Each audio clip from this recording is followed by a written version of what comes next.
Welcome to the Modern Watchman podcast, where faith meets the front lines of culture. We break down what's happening in the world, what's behind it, and how believers can stand strong in truth. We're not here to fear the times, we're here to understand them.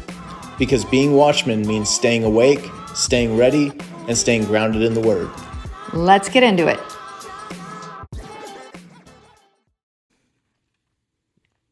Welcome to the Modern Watchman podcast with Tom and Wendy. We're coming on a rare weekend episode because there's some breaking information that I just felt like I've been trying to process. Marjorie Taylor Green resigning. Been trying to process that. I feel a little bit differently than I did yesterday about it. And frankly, the reason why I was like, we have to do a podcast about this is because I couldn't find any of my regular folks that had posted about it yet. Like their own podcast about their thoughts about it. And frankly, all day today, I was like, man, this is a perfect example of what I just like would really love to hear what Charlie Kirk would say about it. You know, just like. I would argue it may not have happened. Sure. If Charlie Kirk was still around. Why do you say that? Well, I think Charlie Kirk, and I think this might be too soon to say, but I think Charlie was a influence on the Trump administration. He wasn't in the cabinet, but he was very influential. Absolutely. And like not just to Trump, but like to Vance, to. Right, but definitely to Trump. Yeah. And we all know this, but Charlie was like very wise and measured, and a lot of what Trump needed, needs. And this is honestly kind of just coming to me now, but I'm like, there will be an impact in losing Charlie's voice in Trump's 100%. ear and in the Oval Office. And this might be one of the things, the way that he's handled Massey and Marjorie Taylor Green. Has all that happened post Charlie's death? I mean, no, because you go back to the big, beautiful bill where Massey was. Well, I know Massey, but I feel like Marjorie is a little more recent. Marjorie is definitely more recent. And specifically, but here's the thing. Charlie, when Trump backed off on the Epstein thing and he called it a hoax and he said, well, are we still talking about that? Remember all that stuff? Charlie, in his way of being so constructive, was like, we cannot back down from that. Yeah. And held the line and kind of was the one in Trump's ear saying, this is not, we cannot, you will not be able to back off of this. Your base is not going to let this go. Charlie's gone. And look what we were back into. And I know that Trump signed that and all that, but like now we're looking at, who knows, these investigations that might hold that all up so conveniently and blah, blah, blah. You never know. But I think there's a recklessness with Trump sometimes. I know people are always like, he's got a 4-dimensional plan and blah, blah, blah. But what I notice with Trump, something that is an observation, is a lot of his relationships of people he selects or he is aligned with or he is allied with end up going horribly south. Like what? I mean, like a lot of his first cabinet, picks, they go from he's the greatest guy to he's out, like. Wait, some people say that about Trump? No, I'm saying it about Trump. I'm saying that. But these people that were in his cabinet, you're saying they turn on him or he turns on them? They end up at odds. They end up, they hate each other or whatever. Okay. Like the relationship goes down in flames. And I mean, Marjorie Taylor Green is arguably, like, if you backed up 7 weeks, she would be, one of the most ardent Trump supporters from beginning to end, like nonstop, hardcore. When no one else would, she was there. And to come to this point, it's pretty wild to me. It's I'm still unsure of what the catalyst even reading her resignation letter, what made Trump come at her? Well, and I'm curious, like, did Trump invite her into the Oval Office, which is like something, there's a symbolism of like, you're important enough to come meet with the president. And like, no doubt Marjorie Taylor Greene's history of support for Trump, like she should be, granted an element of like, hey, I want to stay on the same side with you, like where are we, what are we missing? What do you think I'm missing? Where are we at? Like how can we stay on the same side? How can I if I'm Trump, how can I keep your support and vice versa? I would think that meeting happened. If it didn't, then that's a horrific oversight of like leadership there, or whatever you want to say, maintenance of the relationship, attempting to salvage the relationship. If it didn't happen, if it did happen, well, I don't know how it went down. Maybe they did try to like mend fences and it just wasn't going to happen. I don't know, but it doesn't seem like that. Again, I can't say it didn't happen, but it didn't see. It does. There's no evidence. I haven't heard like they'd met and tried to fix things, but they're mad at each other for these reasons. But you don't even know. You can't finger what the fallout was over. I mean, I think no more or less than anyone else can. Like, obviously, she's pressed the Epstein stuff really hard. She has grown closer to Thomas Massie. Like, I don't think in like a super meaningful way. It's not like they're creating some, entity, but for some reason, he decided to single out. And again, this is something I have a hard time believing in the plan, as we say in air quotes, because Thomas Massie and Marjorie Taylor Greene are like anyone who has any sense or any knowledge knows they are currently the most America first conservative Republicans, like congressmen, period, end of story. So for Trump, God bless him, to single these two people out for primaries, you're telling me you can replace them with better? There's no way those people aren't more of a rhino, more of a sellout. This is where we run into what does America first actually mean? Like, and I say that, like, obviously Marjorie and Thomas Massie have a different idea. Well, of and what I would America first argue means. this runs into, is Trump owned by Israel? Is this another sign that Trump's owned by Israel? Slash the deep state. I hate to say it. I don't want it to be true, but it's like, you got to call it. Slash the deep state, aren't they the same? That's what I mean, because I don't think we can only like blame Israel. Our government, our deep state is deeply entrenched with the Israeli bonds too. So like, it's very difficult to ascertain like the difference between them. When you say that, are you suggesting he was always their candidate they installed, or that he just is limited in what he could do because of his allegiances? Like, what do you mean when you say that? I don't know. But I mean, from what I've read and heard, there's, $230 million has been given to the Trump campaign Trump campaign. And to be fair, until about 20 minutes ago, that was perfectly fine and acceptable. Nobody would have batted an eye. Actually, people supported that. That wasn't. It is a very recent thing that Israel is being looked at as critically. Hold on, there's a perspective to add to that. Okay. You're right. Like, only recently did that become unpopular, but we're not also talking about how much influence is Israel buying in America. Whether or not it's unpopular now, we're also just sort of figuring it out. So absolutely. $230 million worth of influence was bought in the Trump camp. Sure.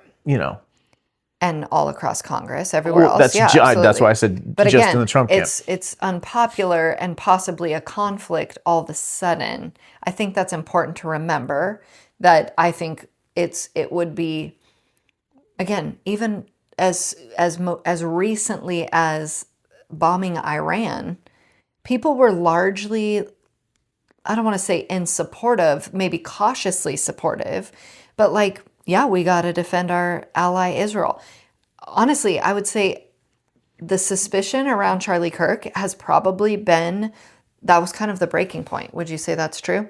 For the conservatives, for the for awareness America First, for the right, for MAGA. Of Israel's conflict. Is that what are we on the same page? Is that what you're agreeing with? The conflict with Israel, the calling out of Israel. And the conflict of interest, the fact that this maybe isn't what we think it is. I feel like this is just freshly being revealed. Well, and it's also the schism in the Republican Party right now. Absolutely. Between, and I'm not even like, I don't even call, there's, in my book, at this point, there is MAGA and there's America First with, we'll call it the Fox News boomer Republicans that are... We say with love. Sure, but I mean, it's the... We hope you're listening because we want to help. No, there's no condemnation there, but it's like Fox News boomer Republicans, MAGA, and America First. And right now, the schism, the vast majority... You know, a lot of boomers are left, right? A lot. No, but I'm saying the Fox News boomer Republicans. I see. I'm not saying all boomers, I'm saying. But the Fox News boomer Republicans, MAGA, and America First. And the split is MAGA has diverged into MAGA, which is now the moderate Republican Party, basically, and America First is swinging. And Israel is what split that piece of wood. Sure. Okay. So I feel like that's relevant in like, I say that to say, go ahead. I say that to say, yes, Trump has accepted this much donation, but when that donation was accepted, it was not only fine, but like an encouraged and, it was evidence of being conservative. Bad in his base's eyes when he took the money. So like, I feel like we have to go, okay, from this point forward, we will evaluate who is continuing to take AIPAC money, Jewish donors, etc. Like, to me, that is what I am willing to do. I will give grace for what you don't know, you're not supposed to be doing, I'm or not whatever. So much condemning him for taking it. I'm saying, I'm pointing out that it's already there. Sure. Yeah, that the influence, the presence of the potential influence is there. Sure. And well, I think that influence is there with Trump regardless because Israel is still our ally. Well, hold on. It's weird because now you have this like, whenever someone does something that is like contrary to what their avatar profile would do. So it's like, if you take Trump and he turns on the most loyal and ardent supporter of him in Congress, Marjorie Taylor Green, and you look at it and you go, Trump's got $230 million of Israeli money and Marjorie Taylor Green's one that won't take it. And you go, it might be... She hasn't taken any? No, not as far as I know. She's one of the very few people in Congress that has never taken any. But she's never been very outwardly anti-Israel. Well, that's the framing of this conversation is Israel wants to say, if you don't take it, you're anti-Israel. I've never even heard her be called anti-Israel. Well, because she's not. To the same way that I'm not anti-Israel. Well, I know, but you just said if you don't take it, they call you that. Right. But she didn't take it. Who's calling her that? Well, they might be using ulterior means of pushing her out. And frankly, some people are hypothesizing that she may have even been threatened, and that's why she's resigning. And I'm not saying I believe she said that in her letter. That her life was threatened. She alluded to it. Well, I read her letter. I don't remember that. We have to assume every single one of their lives have been threatened. Well, all of the I think that's like fair. I mean, yeah. I'm just saying, like, let's put it out there as this is a theoretical possibility, but we're not saying without a doubt the reason why she's leaving is Israel threatened her life. I'm not saying that, but it is possible. It is one of the possibilities. But anytime you see something where like the closest, most loyal congressperson who's been in Trump's pocket forever, all of a sudden is completely on the outs with Trump. He's going out of his way to form super PACs and primary her. And coincidentally, she's one of the only people who doesn't take AIPAC money, and you've got $230 million of it in your pocket. Those two things don't add up, so it makes you go, oh, it could be that this is the influence showing. Sure. This is your influence showing. Well, I will say last night when we read that. And can I say one more thing? Absolutely. And as an America First conservative, I absolutely take issue with that. If my president is pushing out the most America First Congress people, the most loyal to the American people congressman, then you're not on my side. You're not for me. That's how I feel. Those are my feelings. I'm being vulnerable with you right now. Oh, geez, here we go. It's a trap. That is a trap. That is trap language. Hey, if the Just Israelis are allowed to honey trap people with the sexual exploitation of minors, then I can have vulnerability traps on my podcast. Okay. My words. Yeah, I just did that. You're not trapping anybody but me. Oh, it was just pointed at you. I didn't even know what you meant by that. I feel okay. That's how I feel. I feel very strongly about that. That is like hot garbage right there. Okay, are you ready? Yeah, bring it. So last night when we read that she was resigning, and I got pretty fired up about her being a quitter, and which I will say, it's just finish your term. Like, finish your term. You don't have to run again. Unless she was possibly threatened. Then leave now. Why are you leaving in January? Well, maybe they gave her the terms. This is what you're going to do. Before I continue. Go ahead and finish. I'm sorry. If I use that as a reason why someone is doing something, you're absolutely unwilling to budge on that being a scenario that someone is allowed to react to. I say that all the time. I think she should finish her term too. No, don't back out. No, I did say that yesterday. Yes, I say that all the time to you. Trump has probably been very specifically threatened, or Barron, or somebody else that's very close to him, and he's now having to maybe consider that. And you're like, that's garbage. Then he shouldn't even be in there. Meh, meh, meh. But now for Marjorie, you're like, by all means, Marjorie, quit today. If you're being threatened, look, get out of here. I haven't used... I think we need some ground rules. I won't use mockingly sounding voices of you in our podcast, but you're not allowed to do it to me. Okay. Because mine will be better and more... I've never heard you do a mocking voice. Interesting. All you do is go, it's not a mocking voice. That's a sound. I've never done a mocking voice of you. That's so respectful. Like I said, that's so mature a sound, of me. Which is worse. I'm just pointing out you're right. Inconsistency. I think there's some nuance to that, but I hear your argument and acknowledge that. I agree with you that if somebody's life is being threatened, that is something to consider. And maybe that would change the course of your action. I'm just saying. Well, I will say I do have a double standard on the fact that she's a woman. Do. Oh. Yeah. Okay. Like I have more empathy for her safety than I do Donald Trump's. Okay. Tell me more. Well, in that, I'm like, we hired you to do the job. You said you were going to drain the swamp. And yes, I think you knew to some degree how dangerous that was going to be. He definitely knows now because they've tried to kill him multiple times. That, yes, you're telling me you're willing to put it all on the line, which I greatly appreciate and will go to battle with you and for you in that realm if that's what you're willing to do. But if I, don't see that from you, what if Marjorie Taylor Green became president? Would you give that same speech? Here's the thing.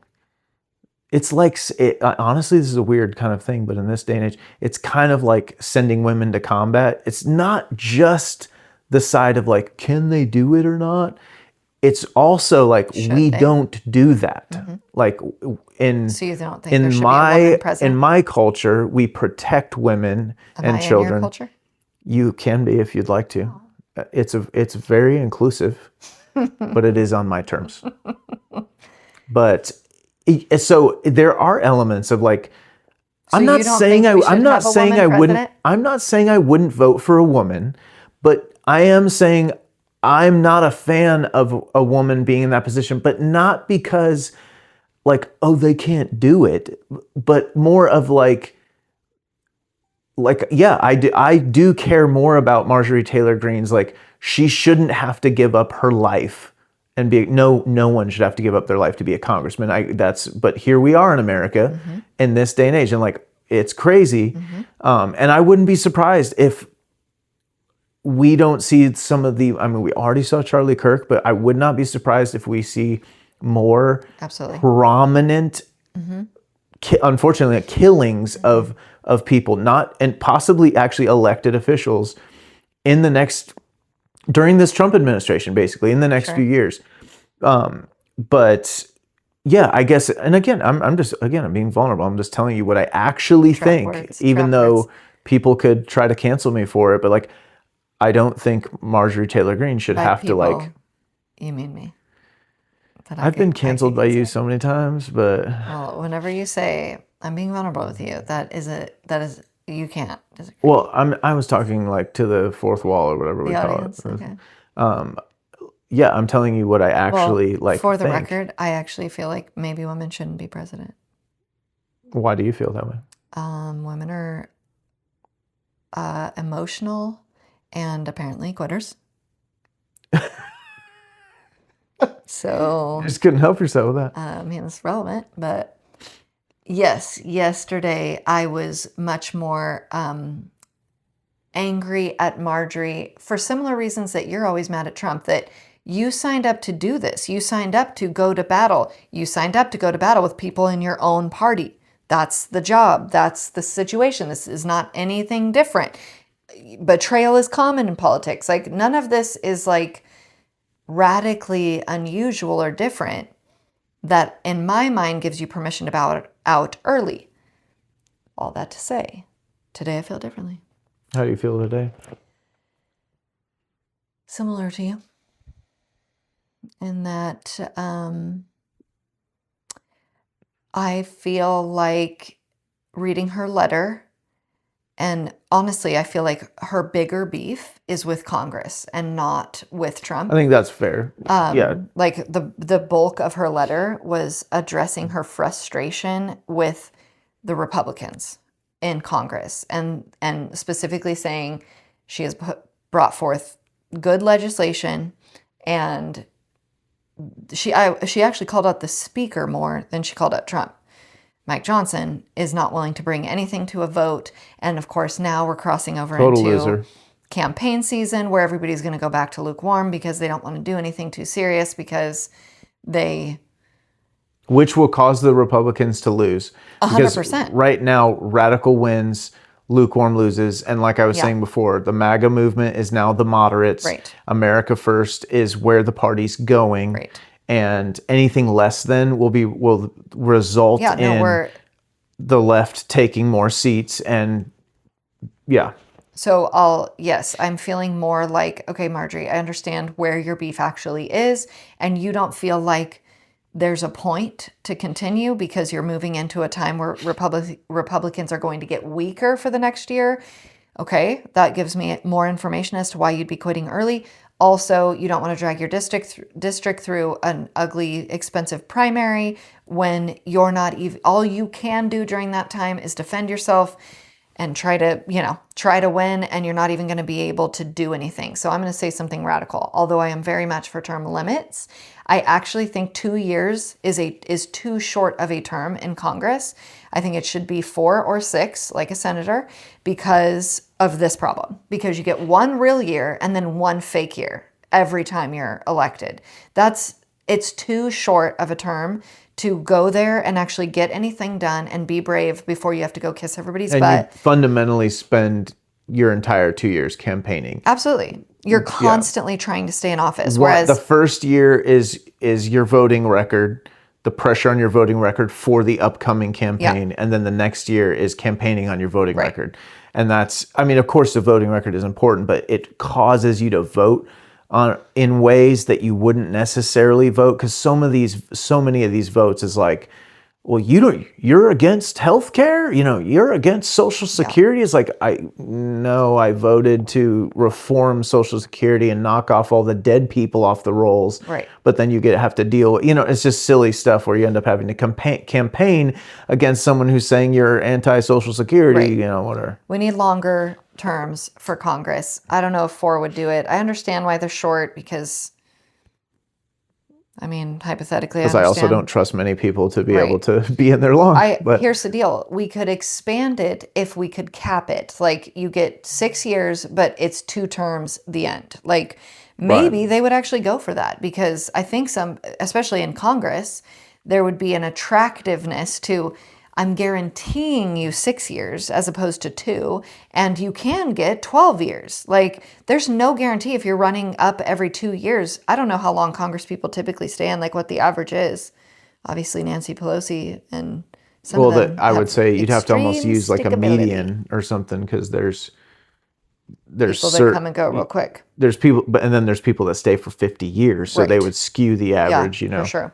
Anyway, that's my thought on that. So I do feel like there's a little bit more context that give me a little bit more understanding as to why she would have quit earlier. We have to say it is a quitting situation still, which I don't like. If anything, I'm like, Marjorie, if you know that you're going to get beat, or if you know you don't want to be here anymore, just who cares about campaigning? Let him run the ship and just spend your next year going as hard as you possibly can in Congress. You know what I mean? Like, there is a different strategy that could be played out, and I don't know that she did the right one, but I guess I'm not as angry at her today as I was. Here's where things take a turn towards Tom, and this could be detrimental for our podcast, because I am feeling very pessimistic about the road ahead with her exiting Congress, and especially reading her letter and going, that is true. Like, this is all true, that there's not, to your point about the Doge cuts and all of these things, like, there's only so much power that Trump actually has, and that's intentional. And the legislation is supposed to be backing up, especially we supposedly have control of all the branches of government, right? So legislation should be coming rapid fire after Trump's executive orders that would codify all these things that he's doing, at least half of the things that he's doing, the Doge cuts, who's arguing with that? He is doing things to the extent that he can do them, but the next president can come in and undo them. So, like, we can eliminate the Department of Education, we can eliminate USAID, and then the next president, if it's a Democrat, could reinstate all of it if Congress doesn't act. So, as much as we like to talk about what Trump is or isn't doing, and he's owned and his influence and blah, blah, blah, that's only a part of the problem. And I think a bigger part, and probably the most catastrophic part, which we all know, is actually the Republicans in Congress. That's the real problem that we have, because a lot of them have been here, to our point, a lot longer than Trump has or will be. And what do you have to show for it? What do you have to show for it? And it just makes me feel very, very pessimistic that, Charlie used to say, when people stop talking, when the answer is to quit, to walk away, and you said this last night, when our Republican Party locally was essentially captured by Nashville earlier this year, we were unseated as officers, and Tom's response was, that was part of the problem. Then we started to no longer be aligned as a group of leaders in the Republican Party here locally as to what our path forward was. Some people like Tom and I want to be much more aggressive in holding our local, meaning state our representatives accountable. And some of us want to befriend them and be cheerleaders for what they do, whatever they do. Steer them with our cheers or something. all that cheer steer methodology. So Tom's response to being unaligned with the other people on our side, so to speak, the other Republicans in our county, is I'm no longer interested in participating. Like, I don't want to go to the meeting. I don't want to be involved. I don't want to do it, which is exactly what Marjorie's doing. So it's funny you have this like heart for her and what she's doing. But it's not entirely wrong. I understand why you feel that way. Of course, my reaction and response has always been, that's not constructive. That's just, then what? Then what?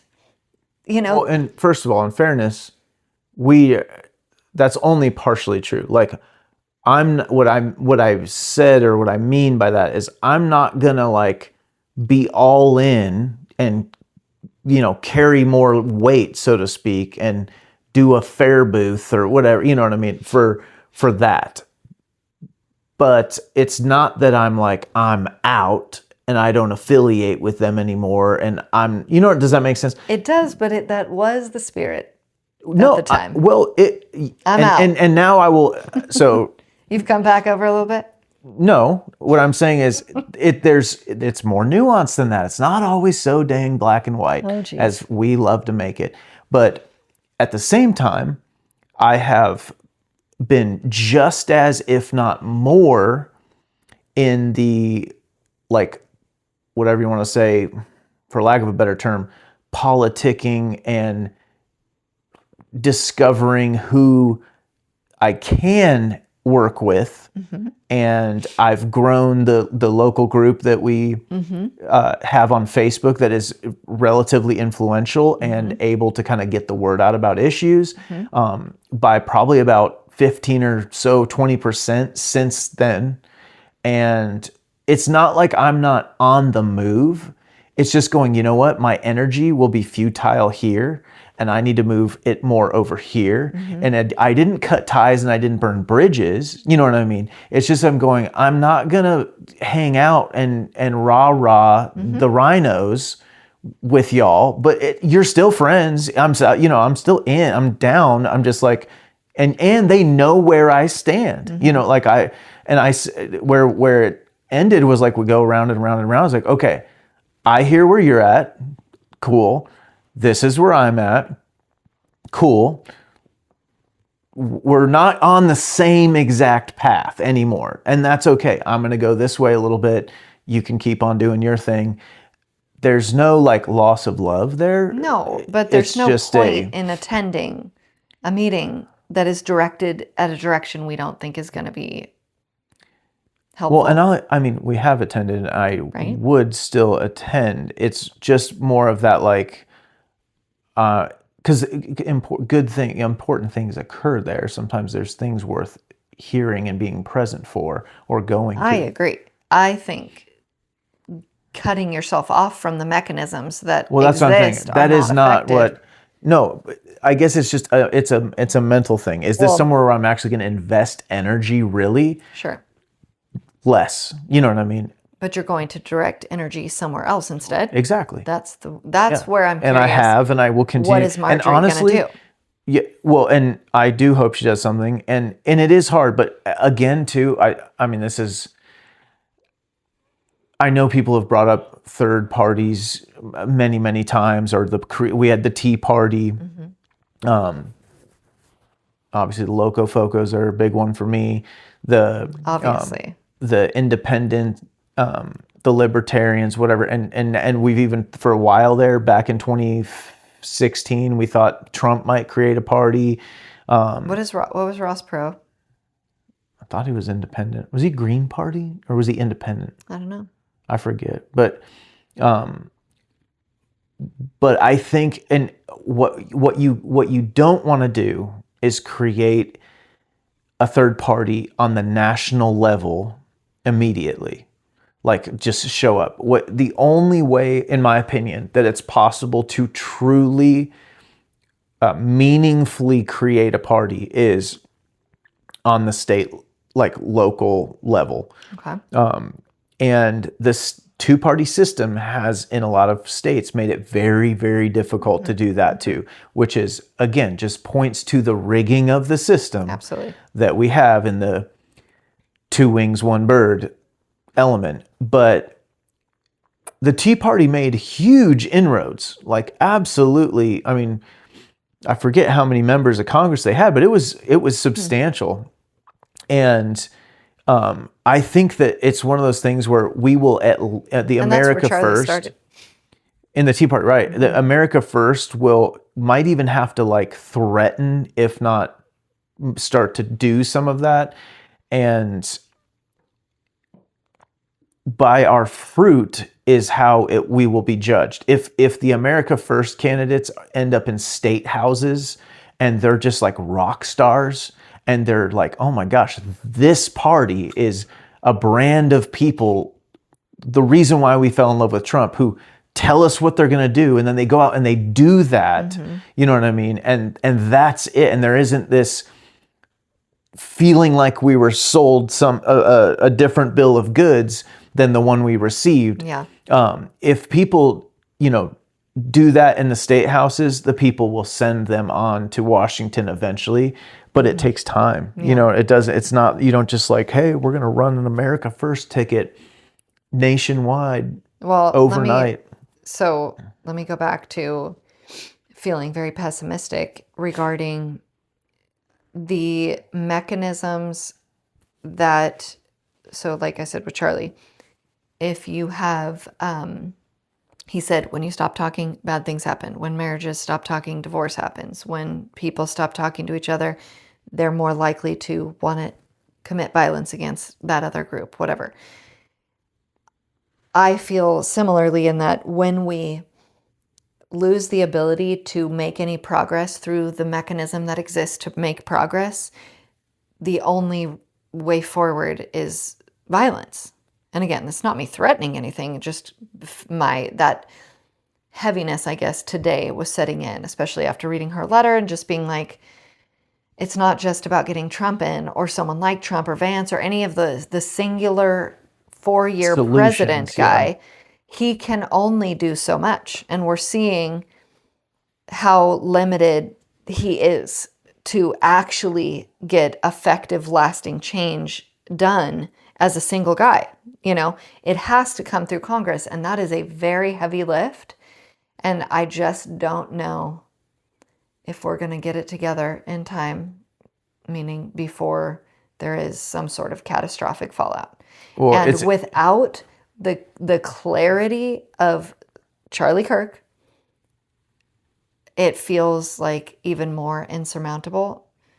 Because he was all about the coalition, keeping the coalition together. He was a peacemaker in many ways. He was definitely about finding, where does the bridge exist? We have to build it. Like, we may not agree on that, but we agree on this. So let's agree on this. And, come on the show. He had everybody on the show, whether he personally thought they were a rhino or not, And I think that is important if we were going to stay inside the mechanism that exists. I think he was and had changed a lot of the way that our electorate functioned, the way the demographics were moving. And I feel like without him, there's going to be an apathetic voter base. I feel like without him, Trump's going to get more and more rogue. I think without him, we're not going to be able to steer the ship the way. And I don't mean to be giving him more power than I mean to be giving him. I'm just really, if people like Marjorie Taylor Green are willing to throw in the towel and she's like the fighter, then I'm like, there's no fight there. There's no fight left there. Does that make sense? No, it does. And I mean, it's interesting to me that like in the span of 2 months, we've lost Charlie Kirk, who is the funny thing is he was the leader of, you can call Trump the head of the party, yeah, but Charlie was the head of the movement. He set the sail. He was the leader of the movement in so many ways. Well, and he could blow the wind towards Trump or away from Trump. Right. He always blew it towards him, but... And in a matter of, 2 months or whatever, we've lost Charlie, yeah, and one of, if not the most America First Congress people, and the next is the sights are set on Massey to primary him, and if not something happening to him before then, it's like this is very interesting. Yeah, it's too soon to say it's like a conspiracy, but it's like this is not the direction that we need to be going. We lost Charlie, whatever circumstances that was under, very, very, very suspicious ones in my opinion, and now we're losing Marjorie Taylor Green under suspicious circumstances still, because it's an odd thing. Congress people don't. There's not a scandal. No one's saying that she's guilty of something or whatever. It's like it's odd now, and it might just be face value exactly what she said, and that's definitely possible. But it's partially because of the way that the leadership in her party, the Speaker of the House and Donald Trump and America is handling business, and she's saying I'm out, and she doesn't believe there's something to be done there anymore. That's what I'm getting from this. And it makes me go, who's next? Because they'll have about cleaned out the America First folks here in short order. It's not going to stop the movement, because this thing is just it's just very discouraging. And I'm not sure what the call to action should even be. As you know, I love those. I don't even know. And that is why I was searching for clarity and really wanting, Charlie's voice of like, what would you say about this? How would you want to keep the audience pointed in what direction would you want us pointed in? Well, honestly, and I have an answer. I'm not saying it's the right one, but I have one. Mm-hmm. I do have one, and it's get louder and call it out. This is why I will call Trump out flat out as loudly and starkly as necessary, because you're screwing it up right now. And he hasn't called out Mike Johnson like he should, and he needs to be called out for Massey and Marjorie Taylor Green. And I can't not vote for him again or vote for him again. He's free and clear of needing my vote, but he's either selling us out or he's not. And and saying it's a part of the plan is not an acceptable answer. What do you mean when you say that? Is that what I'm saying? Are you that throwing it's a that part at of me? the plan? Yeah. No, but people say that. Yeah. I've seen it in my Facebook, comments and stuff on my posts of like. Do you think they're referencing like Q? That is the language. I think they've fallen for a different psyop that regurgitates the same answer. Yeah. You know what I mean? QAnon definitely feels that way. QAnon got people to vomit up the answers of, just trust the plan, trust the plan, trust the plan. For the plan, imminent revealing of the plan. Without the QAnon framework, we have the same delusion created of trust the plan, trust the plan, trust the plan. It's like, no, I'm not trusting Kash Patel any more than I can throw him, than the fruit of his labor. I feel like I'm not trusting Pam Bondi. I think it's she's way further down the road than even Kash. Yeah. And I'm not trusting Donald Trump any more than he shows me. And yes, there are two levels of things. Like, and actually I have some notes on my phone because this was going to be a whole podcast and we might make it one. But is there the delineation between like the actual issues and the distraction social issues? Yeah. And that like oftentimes we have like superficial social issues that are like political fodder, while the important issues are run by the uniparty. And we'll argue over gay marriage. We'll argue over trans women's sports. We'll argue over DEI. Those are important things. They are, but it's just like ISIS. They were created. Do you know what I'm saying? Like, was DEI was DEI not created and allowed to become a problem? Yeah. Do you know what I mean? So they spark and create. It's no different. I don't know if I'd go with you there. Oh, 100%. Allowed to become a problem. No, I think they wanted it to stay covert and working their propaganda. I don't think. Oh yeah, no. But yes and no. I mean, yes, they liked the fruit of it, but they also knew it would be a contentious issue that they can frame things around between the left and the right and manipulate and pull the strings of the left and the right. When they created it, you think that? Honestly, I think it's the same thing wrapped up over and over again. It's any time that you can use an issue to yank. It's like the Fox News Republican. You know that trans things are going to be able to yank him a certain way, and you know that same issue you can use on the CNN Democrat in the same but opposite manner, right? And meanwhile, we have these super important things that we almost have like no say in, or just like what? Well, for example, they'd love to just hide the Epstein stuff. They spend $2 trillion more than we bring in every year, right? And do nothing about it, nothing but lip service. And even the Charlie Kirk assassination, like there's so little official a narrative of that.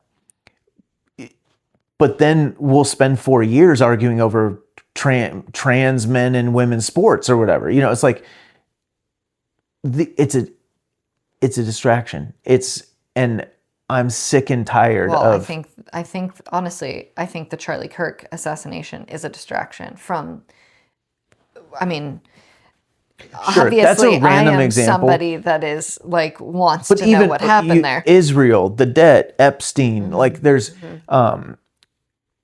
How much money we spend on the military, like the next war we're getting into, all foundational things, hugely impactful things to your dinner plate, your pocketbook, your wallet, the next generation, the next generation, and yet we will spend. And again, like I'm not saying that like DEI is not important or that trans women's sports isn't important. It's that they create a crisis for you to argue about while they just keep on killing your nation and your children's future over here while we're bickering over something. And this is the deep state, the government does this over and over and over and over again. And though we talked about the creation of ISIS and the influence that our government played in that in our most recent podcast. Is that right? The last episode, Can't remember. I think. And it's one of those things where it's like, yes, ISIS was bad and they had to be stopped. They were ravaging the Middle East. They were burning and killing villages. They were killing Christians in particular. They were raping people, beheading people. I mean, it was insane. Absolutely, they're evil and need to be stopped. Right. But if you also understand the bigger picture, that there's an entity that is creating and allowing this to happen, you need to, at some point, stop that, or they'll just keep rolling out ISISes every few years that you've got to go put the fire out on. And what I'm getting at is we get these DEIs and trans women in sports and, the next and the next. And at some point, we got to get the head of the snake here because they're just rolling out the next stupid thing to argue about and divide us and cause all this extra tension. And the interesting thing is, and actually this is how you define those issues. If it makes us mad at each other and not the irresponsibility or treason of our government, that's how you know it's a distraction issue. Where the deficit and spending our children's future into oblivion, that's not a liberal Democrat's fault that's not a liberal Democrat on Main Street America's fault, and that's not a conservative Republican on Main Street America's fault, but it is the Democrats and Republicans in Congress's fault and the people who pull their strings, whether it's the deep state, the military-industrial complex, foreign nations, whatever.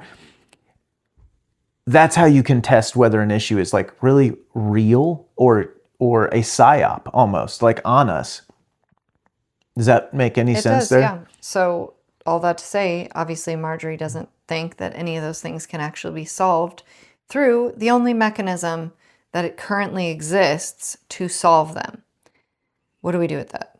I think, and this is not super optimistic, but like, and I'm not saying you and I, Wendy, are going to cure this, but like we have to educate ourselves to see better. I think we are so much further along as a group of people, Americans, and we're so on their scent right now since COVID. Like there is a massive awakening. We need to continue that. We need to continue to mature. We need to be able to, people need to be able to articulate these things to their friends and become more and more and more aware. That's the goal of the podcast. And see through it. That's the goal of the podcast. And so please, we greatly appreciate, don't just do it for us, but like, subscribe, and share with your friends, because that's the purpose and point, is to reach more people and to hopefully get people thinking and discussing themselves with their spouses, their friends.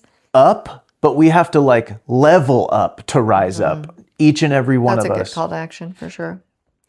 In the last little bit, I do want to ask what you think about what Cadance is doing right now. I'm asked a lot about that. That's the only reason why I'm bringing it up. This is what I'll say. A lot about it. I have the answer for that. This is what I do, and I'm not saying I'm right. This is how I look at it. Mm-hmm.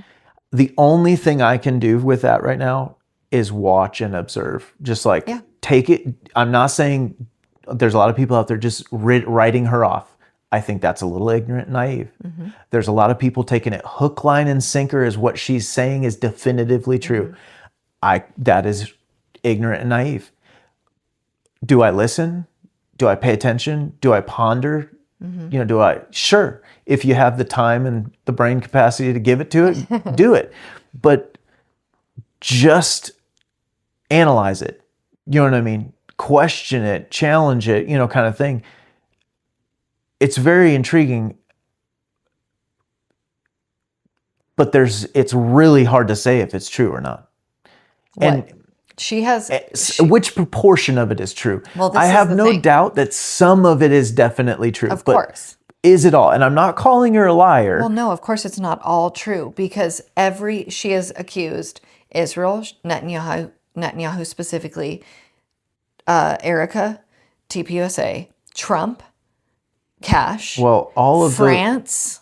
We're all over the place. So here's the deal. What are the chances that all of that is true? All of it is true. Very little. Sure. So some of it might be true, but that means that most of what she's saying is not true. And I listened today. In the last week, I've listened to 3 full episodes of hers, which is a lot for me because I like to take her in small bits. But today, her episode was, this is obviously a military operation because this person's dad is in the military. This person's grandfather used to be in the military. This person's uncle is a pilot in this branch of the person that took the video is an ROTC. I'm like, 75+% of the American people are either currently were or have a family member in the military. That does not, I have a husband who was in the military, and I was at 2 TPUSA events recently. So I would be also, very suspicious. Security details are going to be that former is military, that is the line of thought stuff. She went on for several minutes on her podcast.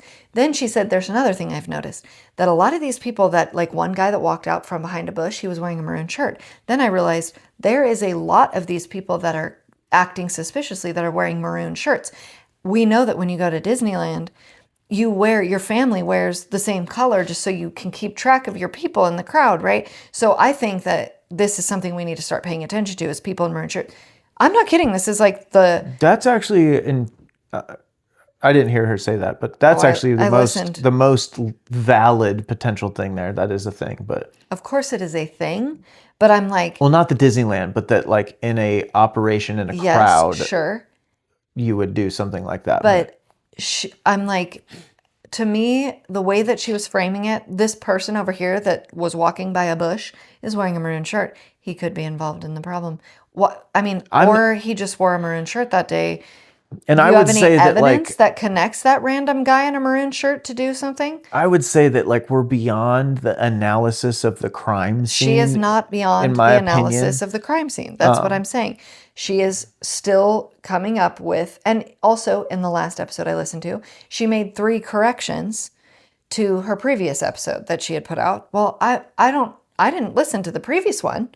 So I'm glad I listened to this one and got the corrected information. That's actually really good if someone's doing that. There's nothing. That's not. I know. That's not something to hold against her. I am holding against the irresponsible tossing of accusations at absolutely anyone and everyone. I think that Candace is flirting might not be strong enough of a word, but flirting very dangerously with her becoming her own QAnon. Does that make sense? No, she is there. She's there. That's what I'm saying. But let me say this: like, I'm still personally at the point of I'll hear her out, but of course. Because here's the thing. Well, she's on to Israel. No. Hear me out. Yeah. Unearthing, like investigating something of this nature, sure, takes weeks, months, and possibly years. Now, typically when you investigate something, and this might be something she's doing wrong, but is you don't share the updates of your investigation on a daily basis. Exactly. Right? Now, hear me out though. But Candace is in the business of that is what she does, and now she's thrust into an investigative role in this thing, and I'm not saying it might not be working out well. This is exactly what the Q people did in 2020. They put out an episode every day with all their evidences of how Q is working. And what this the Q Q drop... people not being Q, but followers right, of exactly. Q. Yes. This Q drop means this. Right. This happened today. I mean, she's even like this flight. She's following around all these flights and blah, blah, blah. I mean, there might be something to it for sure, but it's like, this is exactly what the Q people were doing, the Q followers were doing after that. And it went on and on So and on and on. Let me ask you this, because on. this might get us a little bit, like, I believe that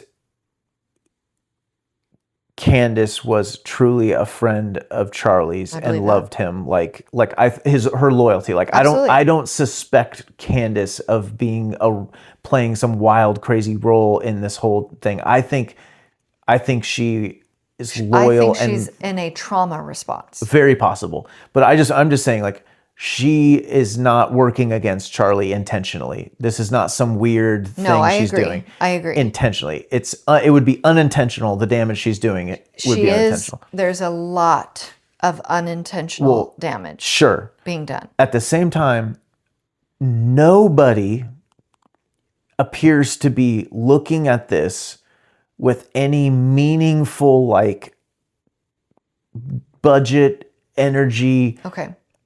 To your point, would you be blasting all your investigative updates every day because you just said you wouldn't? Not in the way Candace is. Okay. But I think you could do some things. Okay. Like, you could, I'll tell you this, if I was investigating it and, like, really investigating it, like threatening to get to the bottom of it, I would absolutely tell people that I was doing it so that I had a little bit of protection in that. Because if if the folks who did it are as sinister, like if there is more to the story, I don't want them knowing that they could just off me quietly and no one would ever know what I was up to or why I got off. Why my Tesla sped up into the wall, they would just think... You're really afraid of Teslas. I'm not afraid of them, but I won't be caught in one, I'll tell you that much. No, not this guy. Well, I definitely think she has gone off. And what I say is 50% of what she says is true. 25% more is probably true. But the 25% that's not true is so disqualifying, I guess. What I will say, it's wild.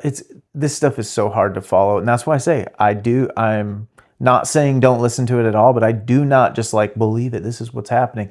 But like my reaction when I read her post today about the assassination, French being behind it, is if that is true. And again, I'm not saying I believe it. I'm just saying my analysis of it at that moment was like, if that is true, it's not about Macron. It's whoever's behind that being actually concerned with Candace getting onto some things is taking wife? With Charlie. With Charlie. Is taking the direction of France is going to kill her over Macron. Because we don't want to add any more legitimacy to... She said it had to do with Charlie. Well, of course it... Did she say that? She did in her post. I mean... Of course it does, because she's a problem for a lot of people. She has a lot of anonymous sources coming in all the time. Well, it's tough because if that's true, I can't emphasize that enough. people don't kill you for telling lies. She's not dead. Oh, I'm just saying, if they're trying to assassinate her, if Cadance Owens ends up dead, sure, you know what I mean? Yeah. 3 days from now. Right.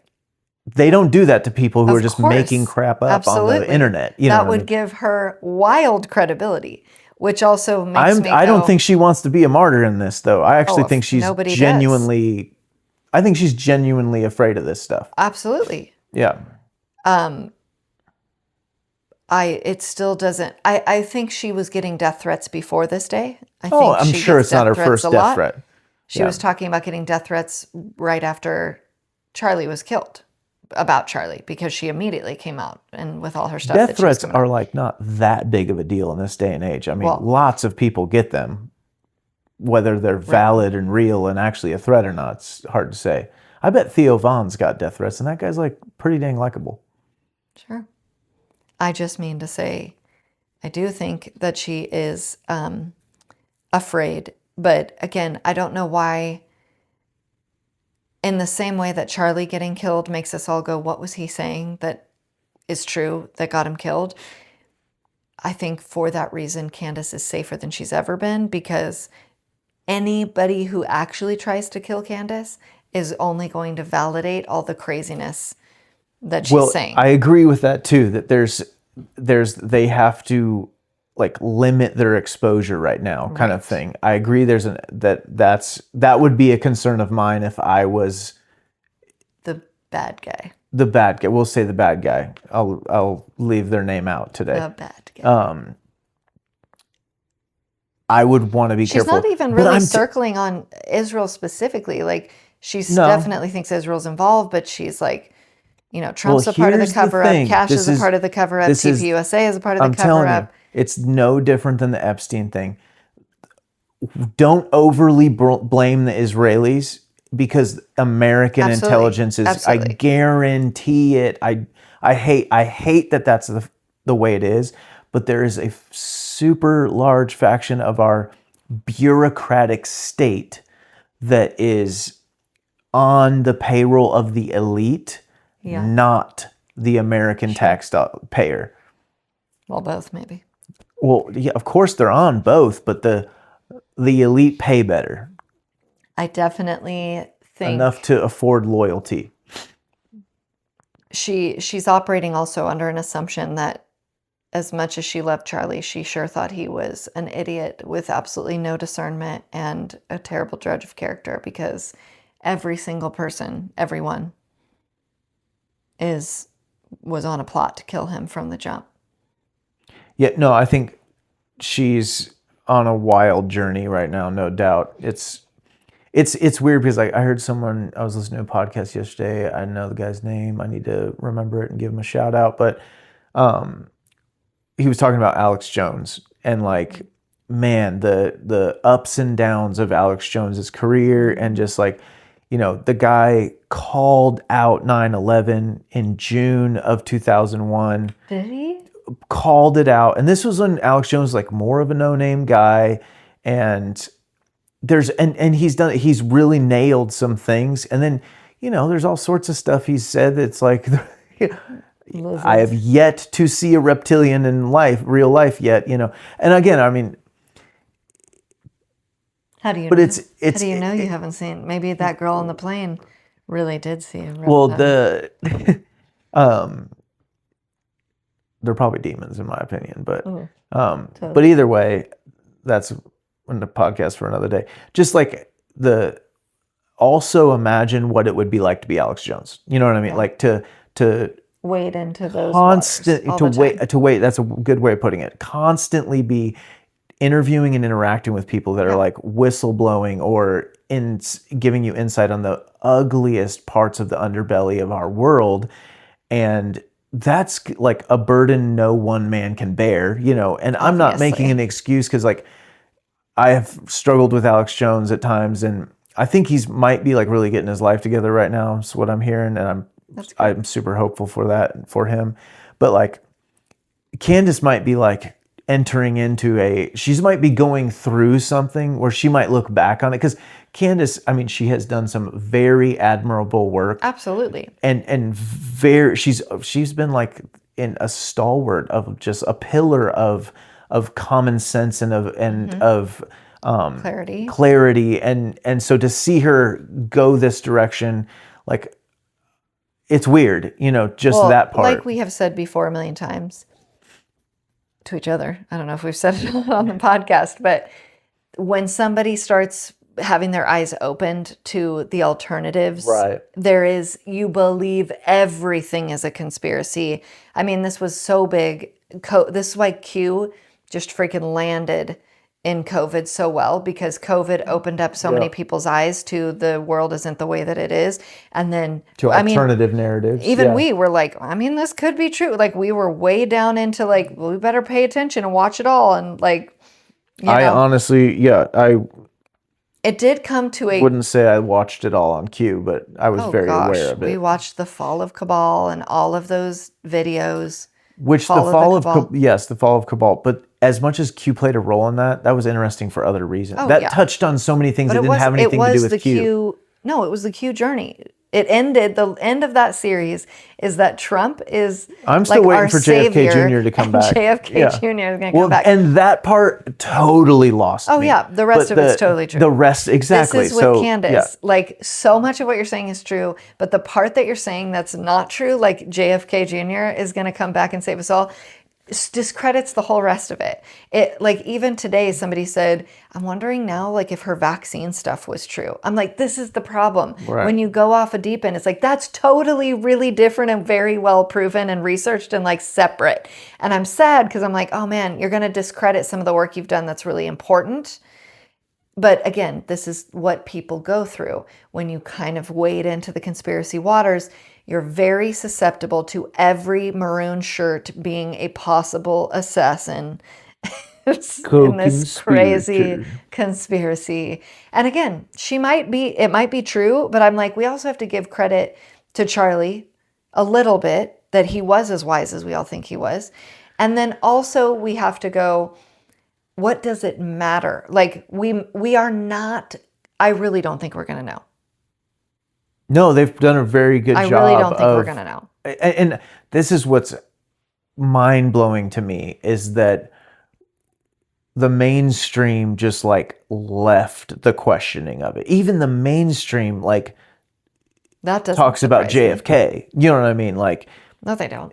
Oh yeah. You mean when it happened? No, like just the conversation of what really happened that day. Mainstream media doesn't still report with a straight face that Lee Harvey Oswald killed John F. Kennedy. There's always the caveat of what else might have occurred. I am zero surprised that the mainstream has moved on and like, we caught the guy, bing, bang, boom. I mean, the mainstream was ready to be like, it could have been just a celebratory. We haven't heard a word of anything officially. Like, no updates whatsoever. About what? About the case. Like, what updates are there? Well, we got the open and closed. I mean, I go back to like so many other crimes, where you do get the follow-on. We don't need to rehash all this, but just the storyline that we were given was insane. We're still living off of. Yeah. The official narrative is still a 30-06 hit him from the front in the neck. And the whole rest of the world and the internet and Instagram and YouTube have all moved on and know for sure it's anything but that. You don't think it was the front? With a 30-06? That's the official story still. But do you think it was the front with another gun? A different gun? You know what I think. That it ricocheted. But still was shot from the front. Yes. Okay. But I'm just saying. When you said that, I was like, hold on. The official narrative is that a 30-06 bullet impacted him in the neck and his neck stopped it. Right. Like, insanity. I don't know anything about a 30-06, but... It's like one of the largest rifle calibers in... Why do you think they lied about that? It's just so bizarre. I don't really want to talk about like the why. I'm just like, we're still operating off of an insanely unbelievable. And when I say unbelievable, I mean it in the literal, it is not believable narrative. That gun. And we still have these, literally the story. I'm talking about the story they told us that happened as far as they know. It's like this guy, they're still sticking with, he assembled and disassembled and reassembled and disassembled and dropped it in the bushes in a case and blah, blah, and whatever. It's like, I'm not saying that the shot was too hard to make from 200 yards. That's not what I'm saying. I'm saying what they actually told us that they have put together is like obviously not it. And that's crazy to me. They lied about the gun let it go. Be obvious that they're lying about the gun? Did they say that again? Do you think they lied about the gun as like a signal?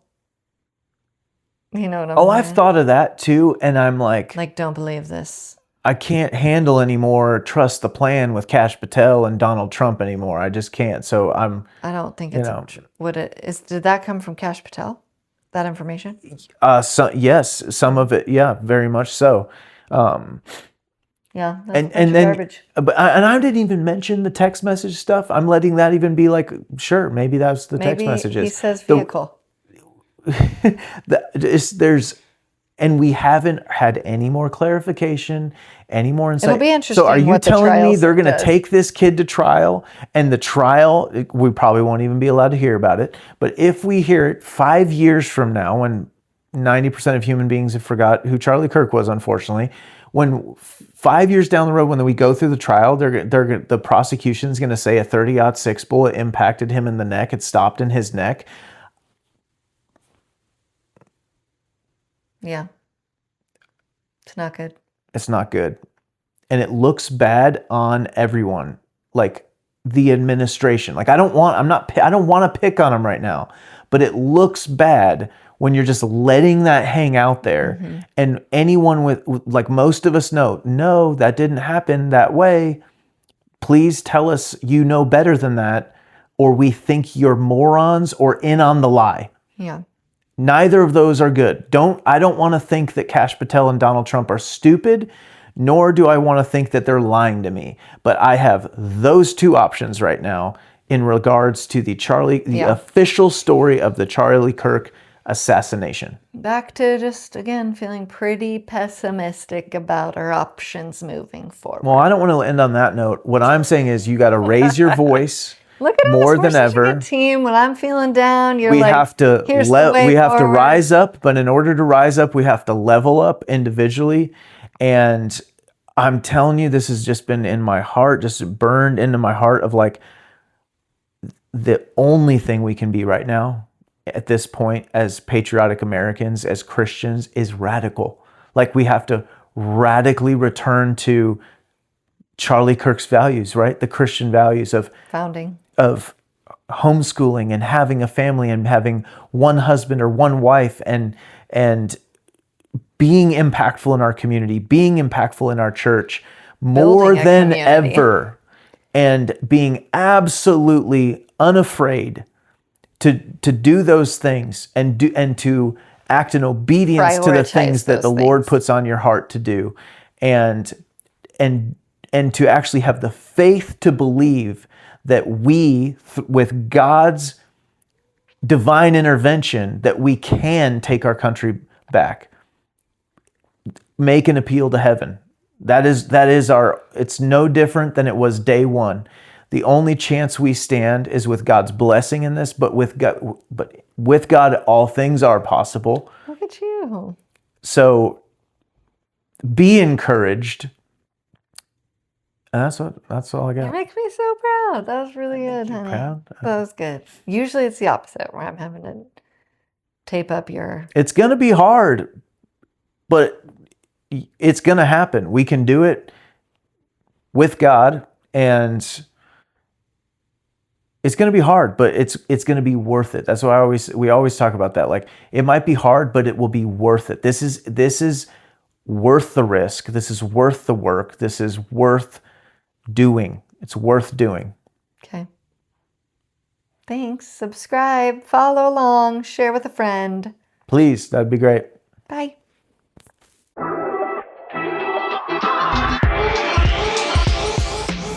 Thanks for joining us on the Modern Watchman podcast. Remember, truth isn't just something we believe, it's something we live out every day. Stay alert, stay discerning, and don't lose sight of the hope we have in Christ. Until next time, Be watchmen.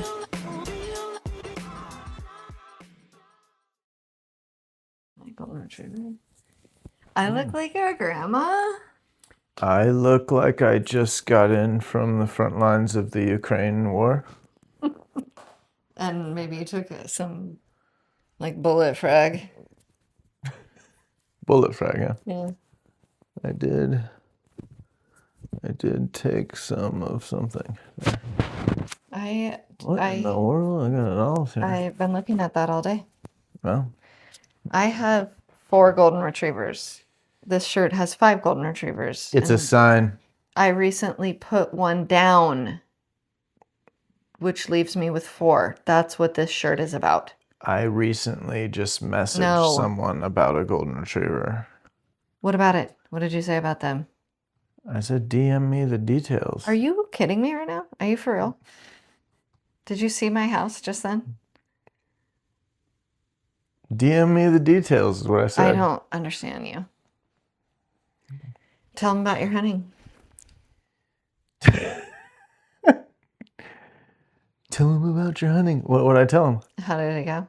Not very good. Actually, it was epic, and I missed twice. You can't even blame it on anybody. It's just you. I didn't blame it on anybody. I said you can't. No, but I didn't. No, so I know. It's unnecessary to tell me not to blame somebody. I didn't tell you not to. I said you can't. Well, I didn't ever blame it on anybody. Right. Because I take full responsibility. Yep. Okay.